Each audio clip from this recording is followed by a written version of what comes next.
Listen the conversation carefully. Good morning.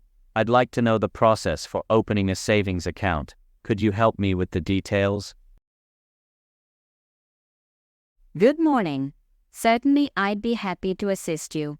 Are you looking for a specific type of account, like a checking account, savings account, or any other type? I'm interested in opening a savings account. What do I need to do? To open a savings account, you need to submit the documents like proof of identification. This could be a passport, driver's license, or national ID. Proof of address. This may include a recent utility bill and social security number for tax purposes. Got it. Is there any minimum balance requirement? The minimum deposit is $100. However, we also offer options with lower initial deposits if needed. That's fine. How long will it take for the account to be opened?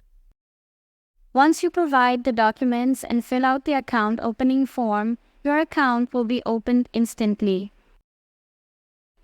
You will receive your debit card and account details within 7 to 10 business days by mail, or you can collect them at the branch. Can I also apply for internet banking? Yes, of course. You can sign up for online banking when you open the account. You'll receive the login credentials for online banking once your account is activated. That's perfect. Can I fill out the form now? Yes, here's the account opening form. You can fill it out now, and once we have your documents, we'll begin processing your application. Thank you. I'll fill it out now.